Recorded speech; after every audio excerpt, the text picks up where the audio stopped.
Israel ने Gaza में भीषण नरसंहार और अत्याचार किया। विश्व के अलग अलग यूनिवर्सिटी से लेकर वहां के देशों की सड़कों पर इजराइल के खिलाफ विरोध प्रदर्शन हुए। अब इसको लेकर ह्यूमन राइट्स वॉच की एक नई रिपोर्ट भी सामने आई है। रिपोर्ट की माने तो इजराइल ने गाजा में फिलिस्तीनियों का जानबूझकर और सिस्टमैटिक तरीके से सामूहिक विस्थापन कराया है। भले ही उसका ये कदम युद्ध अपराध और मानवता के खिलाफ है, लेकिन यही सच है। इसको लेकर एक अन्य रिपोर्ट में यह भी सामने आया है कि इजराइल गाजा में स्थायी इंफ्रास्ट्रक्चर बना रहा है और वहां उसकी लंबे समय तक टिकने की योजना है।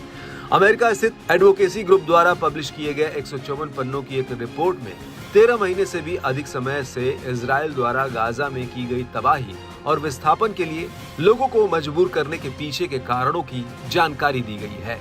संयुक्त राष्ट्र के अनुसार लगभग 19 लाख फिलिस्तीनियों को विस्थापित होना पड़ा है, यानी कि 90% से अधिक आबादी विस्थापित हो गई है। एक बयान में ह्यूमन राइट्स वॉच ने गाजा में इजरायली सेना द्वारा घरों और नागरिक बुनियादी ढांचों को अवैध तरीके से गिराने और नष्ट करने के पीछे उनका उद्देश्य बफर जोन और सुरक्षा गलियारा बनाना है। इससे फिलिस्तीनियों के अस्थायी रूप से विस्थापित होने की संभावना है। ह्यूमन राइट्स वॉच शरणार्थी और प्रवासी अधिकार शोधकर्ता नाडिया हार्डमैन ने कहा कि इजरायली सरकार फिलिस्तीनियों को सुरक्षित रखने का दावा नहीं कर सकती।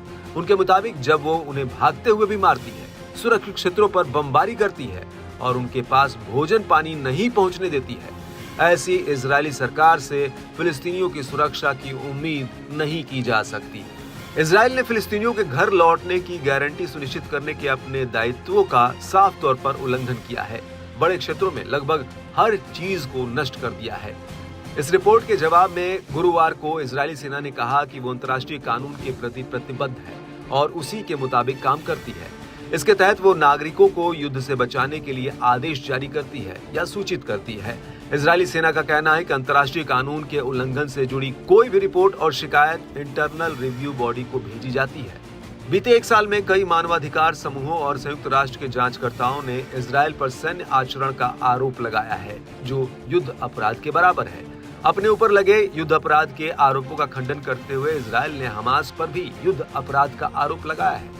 इससे पहले अक्टूबर में संयुक्त राष्ट्र की एक जांच में कहा गया था कि इजराइल की गाजा में हेल्थ केयर सिस्टम को नष्ट करने की एक ठोस नीति थी, जो कि युद्ध अपराध के बराबर है। इजरायली विदेश मंत्रालय ने आरोपों को अपमानजनक बताया और कहा कि ये आयोग का इजराइल के अस्तित्व को ही अवैध ठहराने और आतंकी संगठनों के अपराधों को छिपाने का एक प्रयास भर है।